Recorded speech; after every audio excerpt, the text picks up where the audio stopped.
start? Like I know some people put like $10,000 in, and then it went up to like. I didn't think so because it's the output. It goes to the computer. Is this coming out? But then after that, No, that's freestanding. That's what estimated like those that didn't like The one that's up. Oh no, that's my bad. they just bought This comes from the computer. This computer. Yeah, I remember when Bitcoin was $100, and I told my dad that I wanted to start mining, and he's like, "No, it's stupid. Like, what the hell's Bitcoin?" And then it was worth like $21,000. There's no way. This is a. But still, if I were to sell, Because the output, this is inputs. Output goes into there. And this should also, this should be.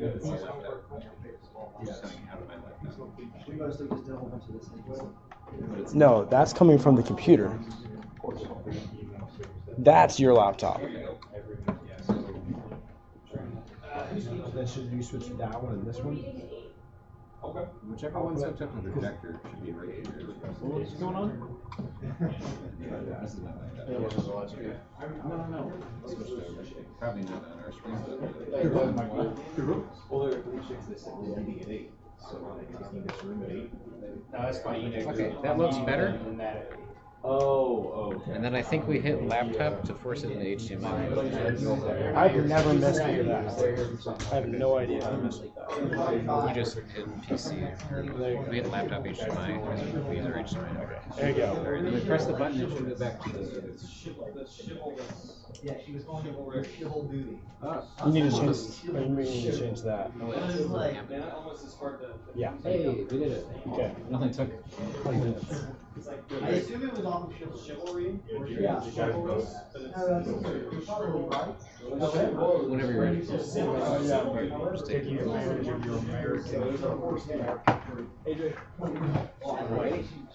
AJ. Yo. Do you want to talk about? Yeah, are we got the live stream? Is it working? He's on the president. all right. Hey, keep close the door. Out back, down back.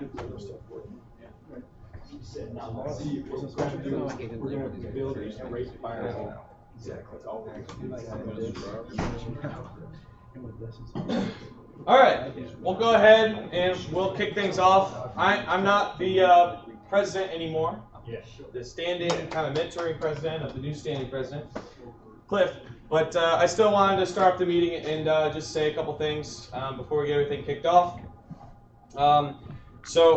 Basically, for the rest of this semester and continuing the next semester, we're going to be kind of transitioning into all new leadership, all new way of how we're running things, and new people are going to be in charge of our content and whatnot.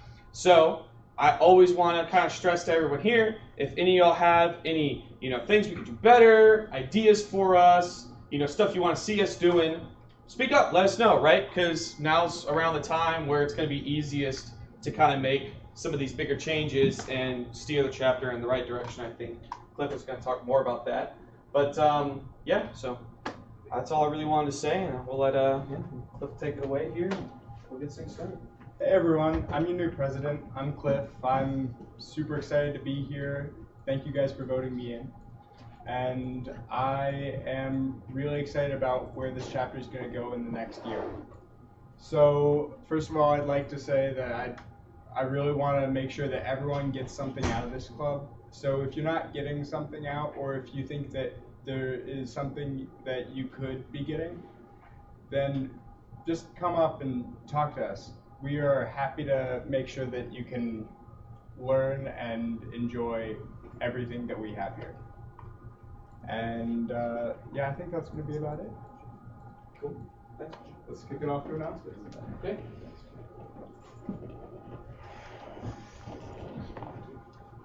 Okay, before we start, hey guys, my name's Robbie Holstein, first year student here, computer science major, and I'm your newly elected secretary. Now, it's not like you guys have much of a choice in the vote, but here I am, happy to do my civil duty to the club.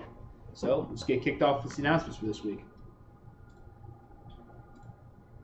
Okay, first and foremost, it's election day.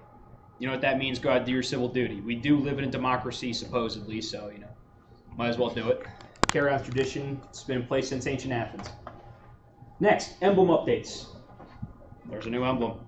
Pretty fancy, right?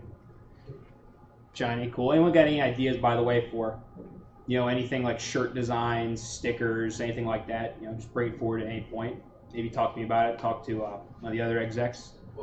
Something I want to say off that. Who'd be interested in like hoodies or t-shirts? So hoodies, all for hoodies, raise your hand. 100%. All for t-shirts, raise your hand. All for polos. No. Polos. I think hoodies would be a good idea. I think that if we can get that logo on a hoodie and someone else will buy it, we might go ahead and take it away. Okay, so it's out of the way. Looks like hoodie's a very popular one. We'll see if we can get that worked out later. Next thing, the Battelle visit. What's his name? Aaron, I believe. Aaron, you want me? Yeah, sure. You know more about this one here. I'll say about this too. Yeah. Because I've been kind of working on the Battelle visit also. So Aaron, what? What's up? Okay, I'll stand in front of the camera so you can see me. So yeah, Aaron McCarthy, I believe.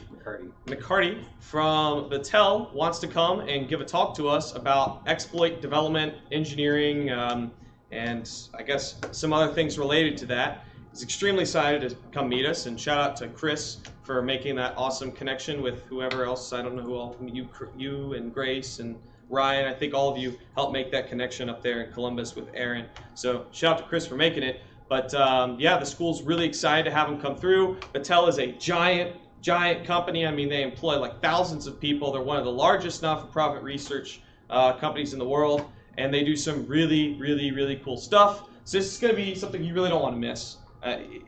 This is going to be an awesome relationship, and if we can keep your relationship with Battelle going, I mean, that's just going to be fruitful for everyone in the chapter. Maybe, one day they're trying to recruit, and then some of you guys here might have the opportunity to come work in Battelle and do some cybersecurity research or whatnot. And I know they do it all over the United States. So that's all about Battelle. So. Okay, thank you, AJ. Next on the agenda, the NSA internships are officially closed. So, if you didn't get your background check in time or whatever, sorry to say, you will not work for the federal government. Well, not now anyway. Next up, the U.S. Bank partnership is still in the works. Who's managing that right now? AJ is also managing the U.S. Bank partnership. I think some of these are also from like last week too. Some of these announcements, so probably should have cleaned them up a little bit myself. But anyway, the U.S. Bank partnership. There's nothing really changed since last week. I reached out to him again. I should probably stand up here and do this. I reached out to him again, so we'll hear back probably in the next week or two. See what they want to do with this in the future. But yeah, that'll be huge for our outreach, and also they may be able to come and talk to us about some awesome, cool stuff too. So.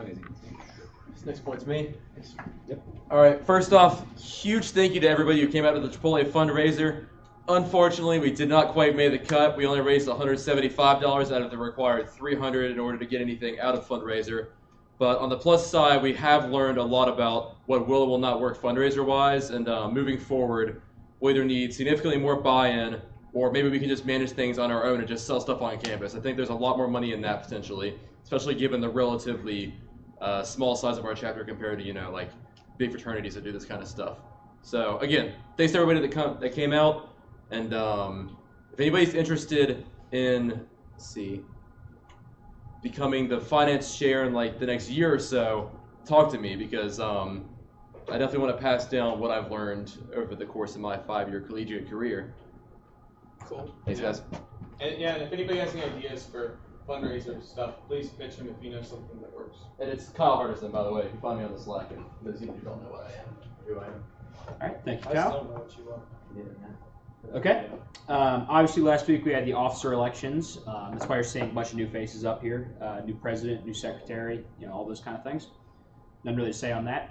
Next on the agenda, AJ here, our very own former president, is going to be having a talk this Thursday. You want to show the details again? Yeah, I'll talk about the details. So, man, I'm up here all the time now. So I'm giving a talk Thursday this week to InfraGard. It's a partnership between the public and private sector, so feds and then businesses. A lot of businesses locally here attend InfraGard. A lot of people in the cybersecurity field attend InfraGard and other types of security, be it physical security and whatnot.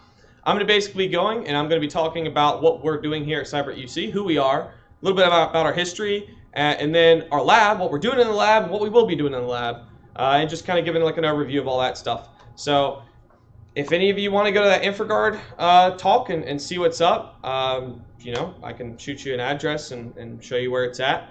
But other than that, this could turn into some really good connections for the chapter. So, What time is it on Thursday? I'm talking at I believe 1, but I don't know off the top of my head right now. Will we So also have a booth? it's not a booth. I'm just going up and talking in front of everybody. Okay, I don't Talking. know how the network. Yeah, I don't know exactly what the deal is. I've never been to one of these, so I'm gonna go talk, see what's up, and if anybody's interested, let me know.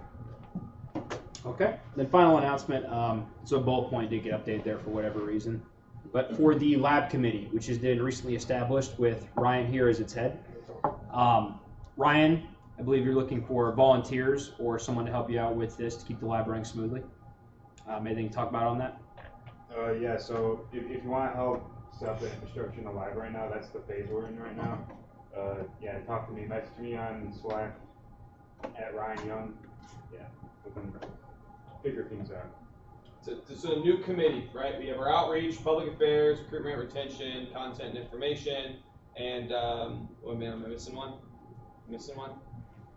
I got them all. I think I got them all. Right? Public affairs, whatever. Anyway, this is our sixth committee. It's our next committee. This is us growing. It's kind of like the next step. So it would be really awesome if we could start filling that out and just do some cool stuff. Okay, and then I guess that concludes this week's announcements. So thank you guys. Start with the meeting. All right, Chris. All right. Or whoever assistant. Okay, so this is where we usually. Oh, no, there's another slide here. So this is the results of our elections from last week. These are our incumbents are in the parentheses, and our new vote-ins are just under it. You guys all know this now. So, yeah, this was last week. All right. Okay, so I didn't actually read through a bunch of news articles this week to do the weekly news with, so we're kind of going to do this a little differently today. Should be fun. So this is how we find information for the weekly news. We just Google cyber news, and we have various Google alerts set up. A really interesting thing you can do to just visualize cyber intelligence as it comes in, just publicly, is you can look up cyber threat maps. So this is kind of one of the slower ones. APT. This one's also kind of crap. Let's find a better one. Yeah, the Norse one is far more interesting. So basically, it's gone. It's not the map. All right, I probably should have practiced this. So basically, most antivirus companies will have live updates of their basically detections that they want to publish information on, and they will actually just kind of post the map on their website. So you can somewhat live see all the worldwide action going on, if it'll load. Of course it won't. Come on, Norse. This is the good one. F5. What was it?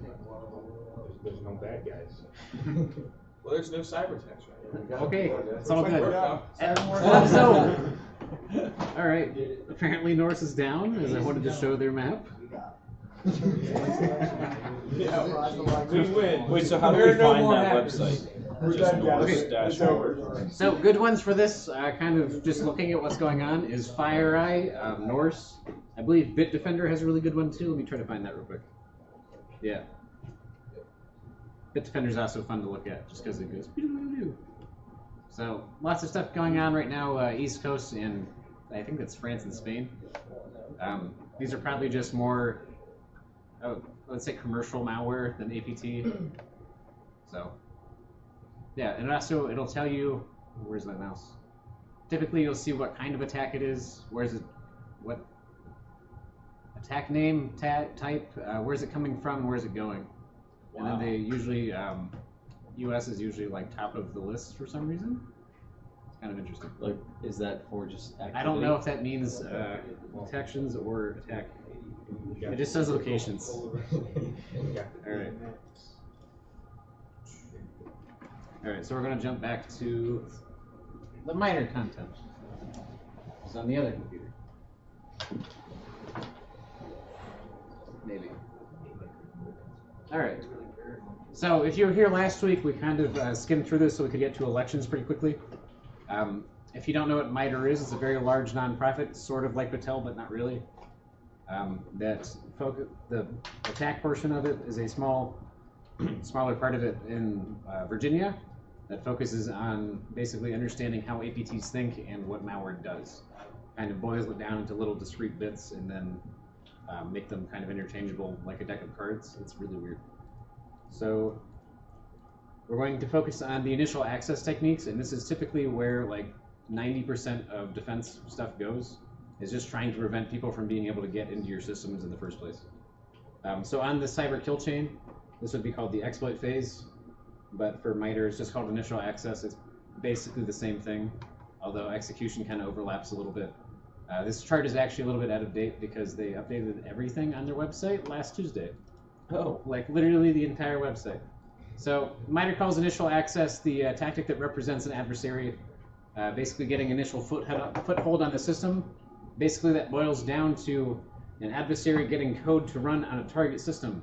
And that can either happen through technical exploitation, such as a remote code execution. Eternal Blue would be a very public recent example of that.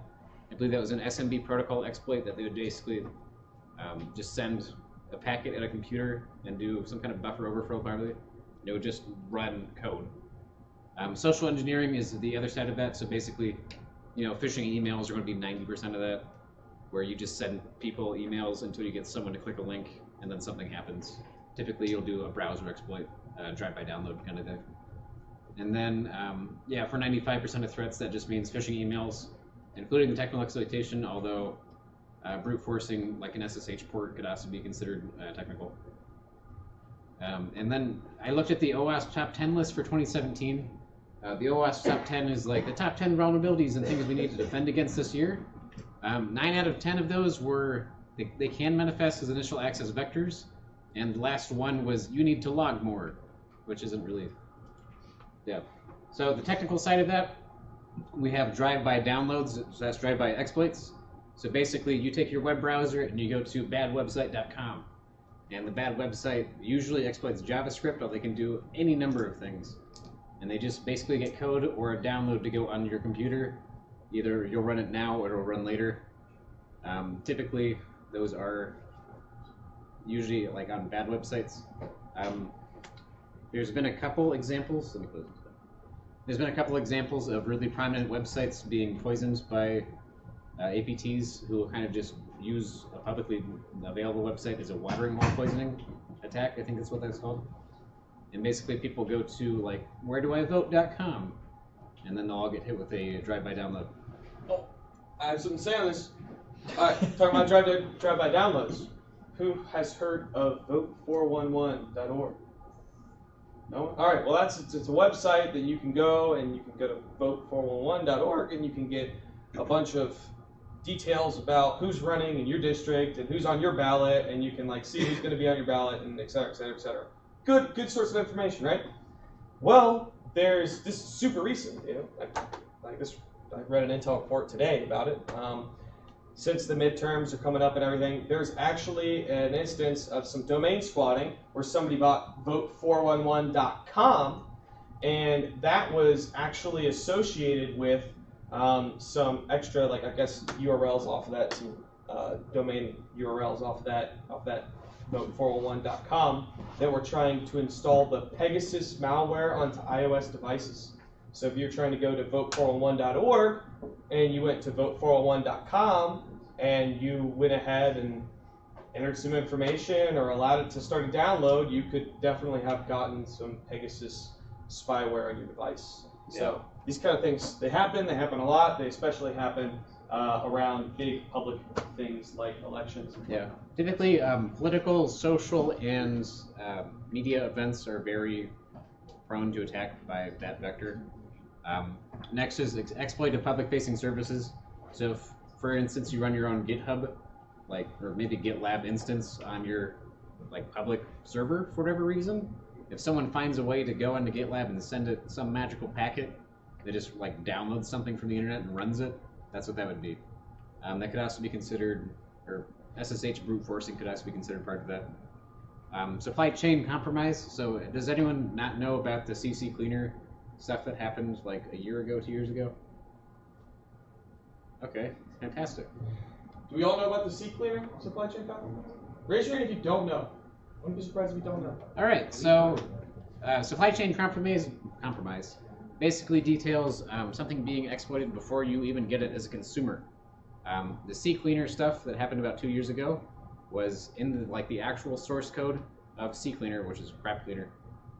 They injected malware that was basically like a backdoor system, and every time someone downloaded it from their website with their signed binary hash, everything on the website was from the company that made this product. It had the malware already on it, and it would infect your computer immediately. So that's what that would be. There was also the Bloomberg article about the Chinese hardware.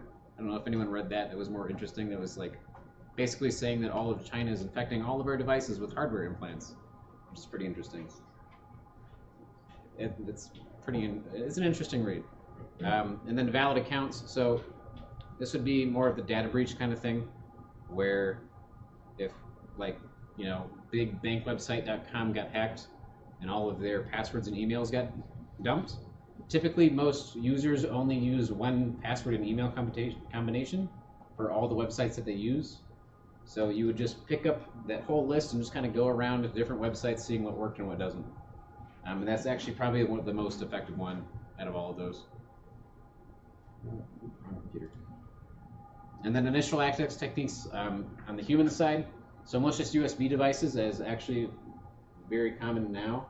It's becoming more common. We demoed the Bash Bunny last week. Not the Bash Bunny.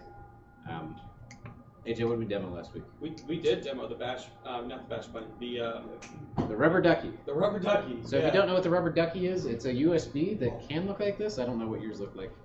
And basically, when you plug it in, it's not a USB storage device. It's a USB keyboard. It has preloaded scripts on it that will just send a code onto your computer. How many of you were here last week?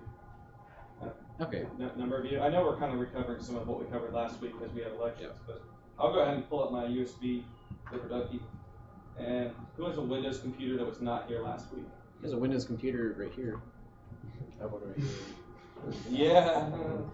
Well, this is harmless, but who wants to plug it in the computer? It's Windows 10 photos of it. Right. It's one of the Super secure. UCIT. All right. So. Yeah. So what's that one do, AJ? All it does is, you see it's harmless. It opens up.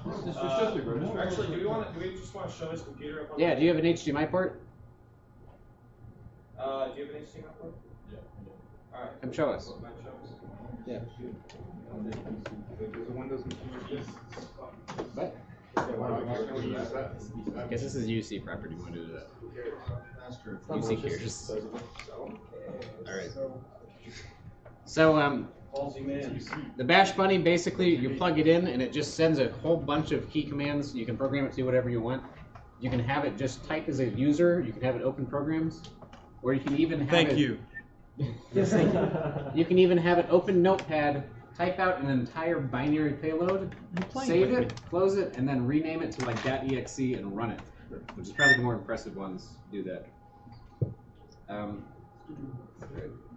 So, all right. Yeah. So this is if somebody picked up a malicious USB. They all look like this. They don't have any cases. And yeah. No cases, just a little cases, board, right? Just a PCB with a USB. Little USB. So this is why you don't pick up USBs off the ground, because you don't know what they are, and you go and plug them into your computer because they have that Fire mixtape on. So what you do? Plug into this one.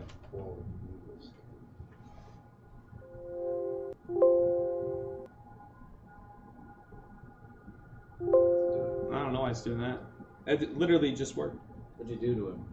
Wrong one. Oh, there it goes. PowerShell. It almost works. Oh. Dude, literally, this is ridiculous.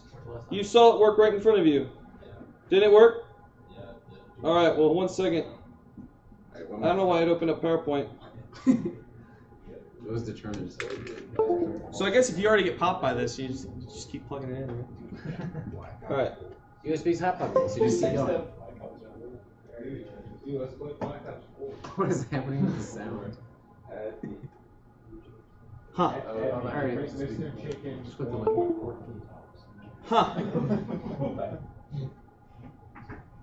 Yeah, so typically, supposed to open this up. I did last week. Now it recognizes the name of a. That's really weird. I guess it's all. You gave it a URL, not a web browser. It's all kind of screwed up here. Let me try another port. You fucked it, AJ. I know, I did. All of a sudden, I plug it in, and nothing works. Have you changed anything? No, I literally haven't changed anything since last week. Oh, now it's really pissed off. Oh, there it goes. See now. Oh, there you go. See? Supposed to pull this thing up. Should have done that the first time, and it's never done this pushing up before. So you know that's a little demo. You're gonna demo something that's gonna break. So anyway, that's that. Right, you're looking for hack your laptop. Is this what you neck already? Alright. So you can do pretty much any number of things with just a USB, and most of them do look like this. They just totally innocuous. The the standard like $1 USB that everyone buys for their marketing campaigns. So the next technique on the list is spear phishing via attachments. So if you've ever received an email and it's had like a Word doc on it, don't open those. Typically, if you do it that way, you'll see like macros enabled on Word doc files. It's not really a thing anymore. I guess it is, but not as prevalent. So you can basically run entire stripping languages from inside of a Word document file. When you send it to someone, you hit the button, run macros. It does the exact same thing as the USB devices, although it's a little less streamlined. And then spear phishing via services. So via attachments basically means sending someone an email, and via services basically means going through Facebook and be like, oh, if you want to vote for political campaign X, click here. And then it kind of does the same because it's all just insane. Eternal Blue was the SMB protocol exploit, so that was just entirely if you have a file sharing enabled, which is what SMB is on Windows, you can just run code on a computer. Do you have a question, Nathan? Oh, no. Oh, okay. I just saw the stretch. And then supply chain attack was the CCBKDR. That was on CCleaner source code. And when they distributed the binaries of CCleaner and assigned it with their cryptographic signature, it included these the malware in that signature. So no one on the end use thought it was wrong until these antiviruses were like, that's bad. All right. So I have a couple videos. I don't know if we'll play them. So these are all from DEF CON, which wrapped up like a month ago. DEF CON 26. You guys can hear this. Okay, thank you. Malicious firmware upload sent to a fax machine, which then pivots through the network using Eternal Blue. And I think they just opened a calculator. So we don't have a lot of time. Let's see this thing in action. So we brought you here a printer. DEF CON couldn't supply us with phone lines, so we just brought our own phone thing. And then we have the attacker laptop over there, and we're sending our fax now. It's going to auto-answer. Yeah, it will auto-answer in 2 rings. Take a look at the LCD screen of the. So what they're doing is they're printing a new printer. firmware image, because that's how you update printers apparently. Is you just print Receiving fax. And then it parses it, and they broke the parser. From malicious attacker. If you can read it. So if you see this fax, run away. Does it have the skull on it? And should be here now. Yeah, fax is a little slow. Sorry for that. Pretty slow.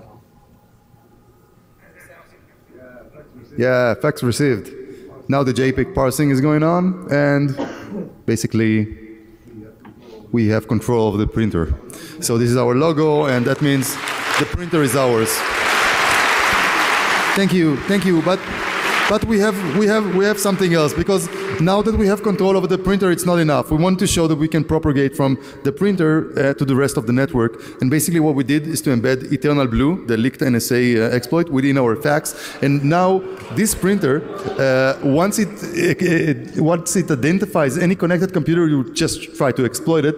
And here Eyal connects. If you look at the laptop for a second, then you will see a calc popping. They're also pivoting through the network there, which is pretty impressive to do from a printer. And then there's another video jailbreaking the 3DS. So this guy kind of did the same thing where he caused a protocol. And that makes it... And then he actually exploited the error because it was direct, basically direct memory execution on this weird buffer that he found.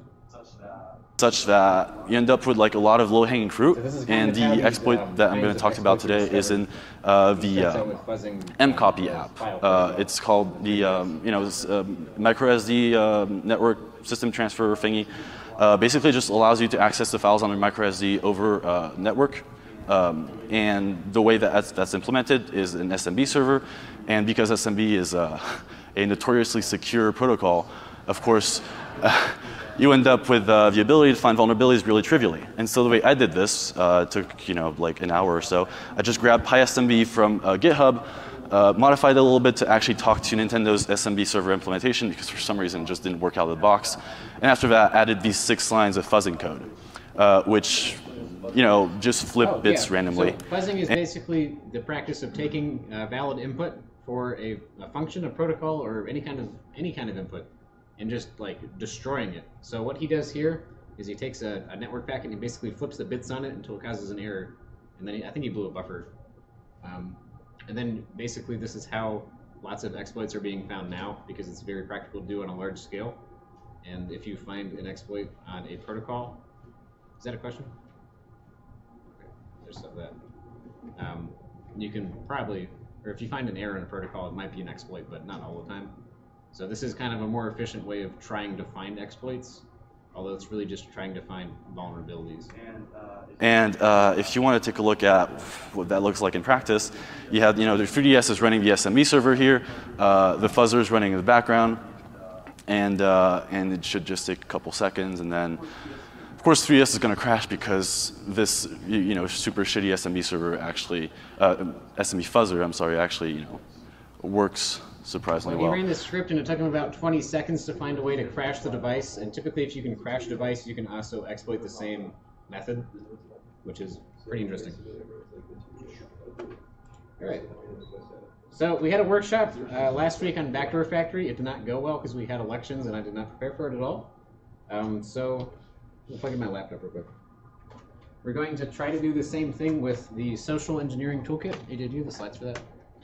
I sent to you those slides. Okay. It was all slides you made actually. No, I did that. So the Social Engineers Toolkit is a product of SEC LLC? Trusted Sec LLC. It's Trusted Sec, yeah. So Trusted Sec, owned by David Kennedy, who founded DerbyCon, which is an awesome hacker conference, happens in Louisville. And yeah, Trusted Sec has a lot of really cool tools. Specifically, the Social Engineering Toolkit is used to do everything from, generate usernames, search for a username across many different social media platforms. It can help you create phishing emails, a number of different things. SCT is a really cool toolkit. All right, so this is actually developed here in Ohio. It's, I believe Trusted Sec is located in Cleveland. Yep. Let me find it quick. So if you have a laptop with CaliVM on it, now would be a time to pull that up. Yeah. Social Engineering Toolkit, I believe, is on Kali. This comes preloaded on Kali. If you don't have it on Kali, you can use you can get clone it. However, it does require the Metasploit framework, which is very hard to set up on your own. I don't even have it set up on my laptop. You can do it with Pentesters framework. The box folder that I pinned on general has a Kali image with all this on it. So. Yeah. Trusted Sec also makes the Pentesters framework. And yeah, they also make the Pentesters framework, the PTF, which you can also find on their GitHub, which is basically a meta package manager for very common hacking tools, kind of similar to Kali, but not a full distribution of Linux. Yeah. All right. Hey, did you want to take over this? Because I have like zero practice with this. With this? Yeah. So I mean, I can pull up some things, but I haven't really. Does anyone have a Kali image I can steal real quick? Got it on a USB. Sweet. I was trying to download one, but I wasn't fast enough. AJ, give me my USB back. I want the cap too. I don't care.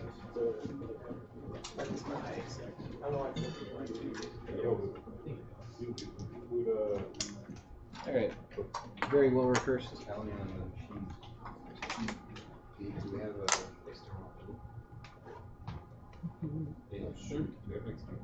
Okay, I see what you meant. Alright, so I'm just going to boot my computer from this USB, which I just trust. You said you got emails.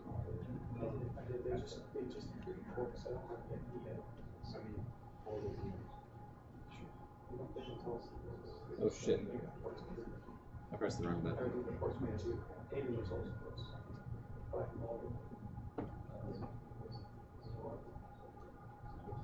What do you think about port 25565? Does anyone not have a Kali image who's here today?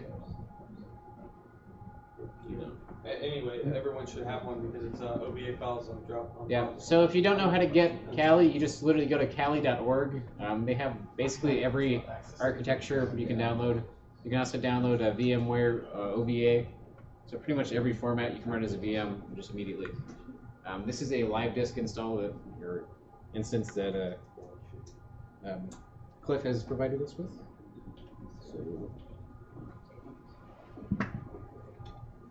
do you know where SET is on Kali? You can just open up the main prompt and type in SET. It's been a minute since I've worked with it, but I'll be able to help you out soon. Oh yeah, we can. All right, that was easy. Yeah, so while we're taking this time, if anybody else wants to pull it up, I'm gonna find and demo something here on how to What is happening with the screen? how to pretty much make a phishing site or clone a normal site and be able to use it for your own purposes. Doesn't have to be. You should do it on your computer. Oh, on my computer? Yeah, because I don't have the stuff. You have SET on you, right? I do now. I'm just booting from Kali. Oh, okay. Well, it didn't look like it ran here. Name or second? Ignore that part. Although my internet definitely broke just now. Did it break? Yeah. Yeah, go ahead and join the guest now. Okay. Alright. So you can also kind of do it's more like phishing at this point. I don't think MITRE really has a classification for this one. So basically, it's trivially easy using this tool to clone a website with a login page. And then if anyone connects to your computer and hits to log in, it'll just show you their credentials that they try to log in with. So this is theoretically an adversary could deploy this onto a network. Did you just flick me off? Yeah. I wasn't paying attention. Oh, I just saw this. Theoretically, an adversary could get into a corporate network and deploy this on a machine that they've compromised. And basically, you could be, mycorporateportal.internal, and they could just take control of that and redirect all your employees into their network, and then they would have a bunch of access credentials. Is that what you're showing? Yeah, so Control Shift Plus, I think. One of those. All right, yeah, so once you have the social engineering toolkit pulled up, let me hit enter here a couple times. All right, so I don't know why it's getting us a... It's upset about something. It looks like it's upset about an error or UC is something. blocking GitHub. Huh. All right. Well, social engineering attack is going to be the first thing we do. And then, if I remember, this is all off the top of my head from an old thing I used to do with this. So I think one again, and then we can do 3 to create a social engineering template, I believe. And then what was it? Template test. test. So this is the body of the message test. So this is making the email. All right, and that was for actually creating a phishing thing. I'm just trying to remember where I'm at here, since this is all off the top of my head. Sorry, guys. So I'm gonna do. Let's do. I think it's either credential harvesting. So is there something up here for credential harvesting? Is there 2? I think 2, and then yeah. So you get 2 for website methods, and then 3 for the credential harvester, and then you can do a site cloner, and this is really cool.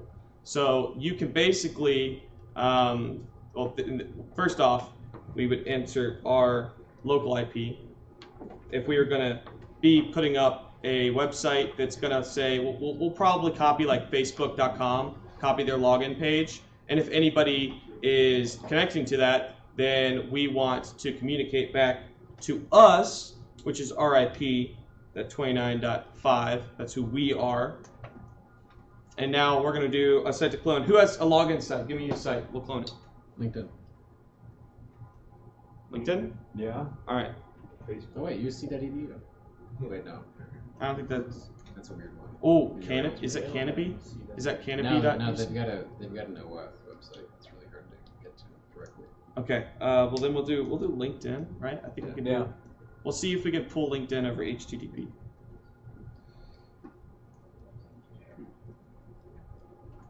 That's correct, right? Me. Right? You got me. LinkedIn. Whoa. What have you done? LinkedIn. Oh shit. Fucked it. Yeah, I'm just gonna hold backspace and then type it again. HTTP. Boom. W.link.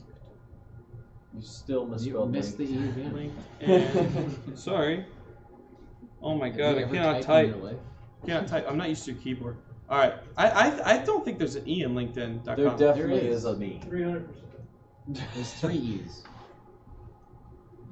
All right, and then once we have that up, that should be running a malicious website.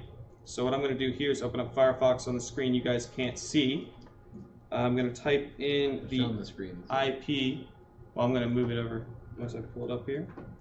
I think you just saved it LinkedIn, it'll just routing to itself.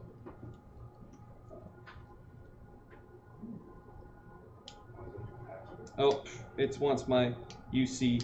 Because we're on the UC network, this may not work actually. Did it ask you for UC credentials? Yeah, it asked me for UC credentials when I opened it up. So that's so that could have stopped it from actually copying that website. But let's see here. I'll move this over. Definitely stopped it. Sorry, guys. Where's the IP up here?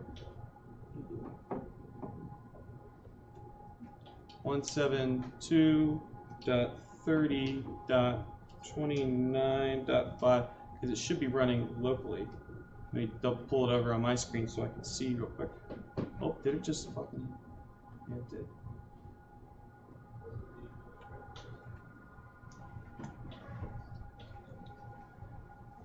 Okay. Well, you can see. Perfectly fine. Using it on UC's website, using it on UC's internet here, it definitely stopped it from being able to connect and clone the website properly. That was just the captain portal.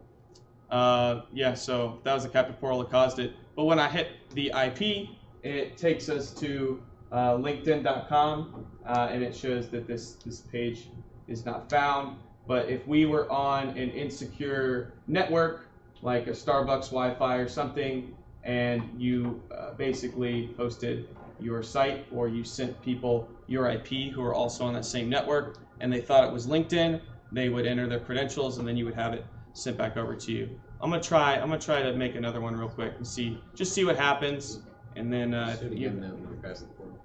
oh yeah, so here we can even see on this that somebody hit the website that we're hosting, and if I had entered credentials, they would have popped up right here on this nice little terminal.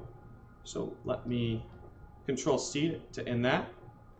It'll give you a little report, everything else. So let's try that again. Let's do a credential harvester attack. Let's do the site cloner, or actually let's try a web template. let's do our normal thing, and then let's say we want to do Facebook. Now, I'm gonna move over here. So the reason that got messed up with LinkedIn before is because when we tried to join the UC guest network, we did not authenticate with the captive portal. So whenever we try to go to any website, it redirects us to the login page. And because this reaches out and clones the website and then basically overwrites the forms, it was not able to get to the correct page. So here's a really, really poor. Their templates are trash. Here's a very poor Facebook login site. That's why you clone it yourself. Yes, Facebook. So I am a Classic stupid Facebook logo. user at It just stripped all the CSS, right? There's no CSS. on their template. This is one of the pre-baked in templates. So I'm a stupid user at dummy.com. Just HTML. Yeah. So you could have CSS too. And let's say I'm going to log on in. And it'll actually redirect you after you enter the proper creds to actual Facebook. And then if I minimize this, so if that had better CSS, it looks more convincing like you had actually logged in. Someone would have entered their creds. Now I'll do... All right, so here is my email. Oh. A stupid user at dummy.com. And here's the password I entered on the site. So this is how people can set up phishing websites and send you a malicious link to log on in and look at something, and then you enter your username and password thinking it's the right site, even redirects you to the right site, and then they walk away with your credentials. So, and any of you guys can feel free to do this if you have your Kali VM up. It's open up your social engineering toolkit, then I think you just type 3 for web credential harvesting, 2 for the site cloning, and then you basically enter everything you need, 3, right? and then you're good to go. Please do not use this for malicious purposes. This was 3, right? Hmm? This was 3, the This most was recent 3, example. yeah. And if you do give credit to the organization, to your reputation. So yeah, it's 99. It's so stupid simple, right? This is how easy it is. How'd you start 1, this? 2, 3, This ran the band. and The file name. 2. Oh, It's okay. just a Python script. Social engineering toolkit, 1, enter 2, enter 3, and you get here. That's my Take away whatever you got left. Yeah, so this is basically just a wrapper for Metasploit, which is very large and complicated, but this is not complicated at all. So if we don't want to learn Metasploit, we can kind of do testing this way.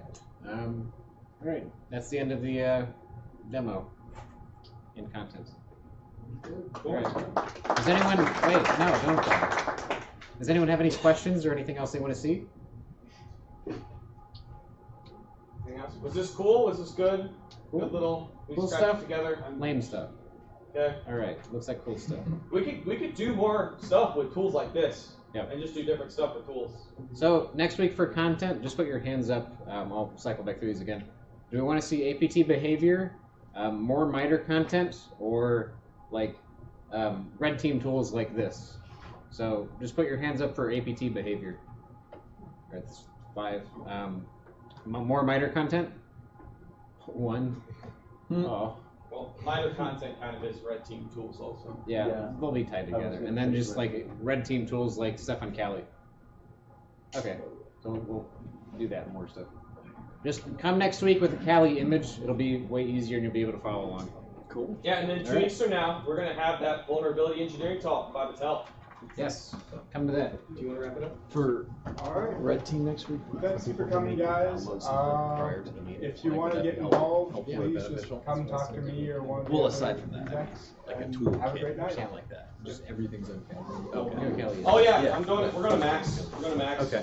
Get beer. This computer locked on me. Maybe wants to come celebrate for this. I mean, you can probably just leave it. I don't get it. Well, Max beer pizza left. Are you into Max? Beer pizza. Yeah. They pulled up and took it in a big old picture for you. You have to eat it. It's kind of a drink and a food. It's bar food. Bar food. Hey, AJ. You have to eat it off the bar. Are you going back down to the lab? Yeah, I'll walk back with you. Okay. Because I'm just saying I can't get back into this. Yeah, I got you, bro. USB, nothing on it. I think I got